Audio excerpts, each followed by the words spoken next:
കേന്ദ്ര വിദ്യാഭ്യാസ പദ്ധതി PM ശ്രീയിൽ ഒപ്പുവയ്ക്കാനുള്ള സംസ്ഥാന സർക്കാർ നീക്കത്തിൽ മുന്നണിയിൽ ഭിന്നത രൂക്ഷമായി എന്നാണ് വിവരം.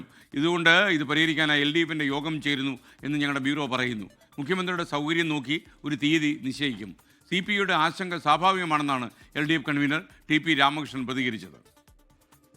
അടിസ്ഥാന പ്രശ്നങ്ങൾ ഉയർത്തുന്നതിൽ തെറ്റില്ല. PM ശ്രീ പദ്ധതിയെ സംബന്ധിച്ച് CPMഉം അതിൻ്റെ നിലപാട് വ്യക്തമാക്കിയിട്ടുണ്ട്.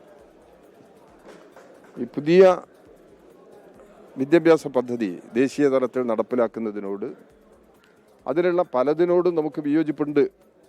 അതൊരു യാഥാർത്ഥ്യമാണ്. അത്തരം എതിർപ്പ് CPI ഉന്നയിക്കുന്നതിലും തെറ്റില്ല. അത് CPI ഉന്നയിക്കാൻ സ്വാഭാവികമാണ്. ഇടതുപക്ഷ ജനാധിപത്യ മുന്നണിയിലെ ഒരു ഘടകകക്ഷി എന്നുള്ള നിലയിൽ ഏത് പാർട്ടികൾക്കും അവിടെ സ്വതന്ത്ര അഭിപ്രായങ്ങളുണ്ട്. അതവർ പ്രകടിപ്പിച്ചെന്ന് വരും.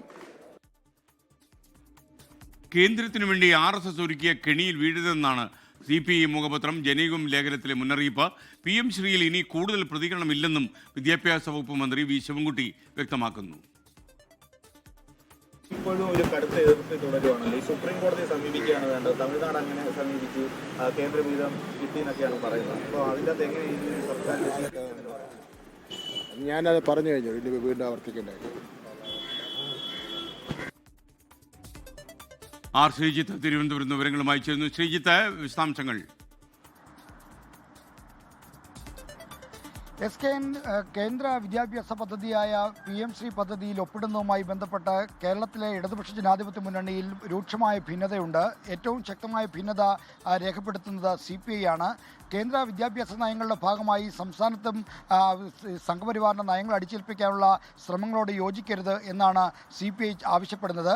മാത്രമല്ല, PM ശ്രീ പദ്ധതി നേരത്തെ മന്ത്രിസഭാ യോഗത്തിൻ്റെ പരിഗണനയ്ക്ക് വന്നപ്പോഴെല്ലാം അതിനെ ശക്തമായി എതിർക്കുകയും തുടർന്ന് തീരുമാനമെടുക്കാതെ മാറ്റിവെക്കുകയും ചെയ്ത കാര്യമാണ്. എന്നാൽ ഇപ്പോൾ LDFിലോ മന്ത്രിസഭയിലോ ചർച്ച ചെയ്യാതെ പൊതുവിദ്യാഭ്യാസ വകുപ്പ് ഏകപക്ഷീയമായി പദ്ധതിയുമായി യോജിക്കാനുള്ള തീരുമാനം എടുത്തതാണ് ഈ CPIയെ പ്രകോപിപ്പിച്ചിരിക്കുന്നത്. അതുകൊണ്ട് തന്നെ CPI കടുത്ത എതിർപ്പിലാണ്. മുന്നണിയിൽ ചർച്ച ചെയ്യാതെ തീരുമാനത്തിലേക്ക് പോകുന്നത് മര്യാദയല്ല എന്നതാണ് CPI മുന്നോട്ട് വെക്കുന്ന അഭിപ്രായം. അതുകൊണ്ട് തന്നെയാണ് ഇപ്പോൾ LDF യോഗം വിളിക്കാൻ ധാരണയായിരിക്കുന്നത്.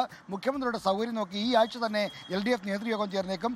LDFിലെ ചർച്ചയ്ക്ക് ശേഷം മാത്രമേ PM ശ്രീ പദ്ധതിയുമായി ബന്ധപ്പെട്ട കാര്യത്തിൽ ഇനി സർക്കാർ മുന്നോട്ട് പോകുക എന്നാണ് CPIയും നേതൃത്വം നൽകിയിരിക്കുന്ന ഉറപ്പെന്നാണ് നമുക്ക് ഈ ഘട്ടത്തിൽ നൽകാൻ കഴിയുന്ന വിവരം. ലോകത്തെവിടെയായാലും ഏത് സമയത്തും 24 വാർത്തകളും ഓഗ്മെന്റഡ് റിയാലിറ്റി പാക്കേജുകളും എക്സ്പ്ലെയിനറുകളും വിശദമായി കാണാൻ ഞങ്ങളുടെ YouTube ചാനൽ നിങ്ങൾക്ക് സബ്സ്ക്രൈബ് ചെയ്യാം.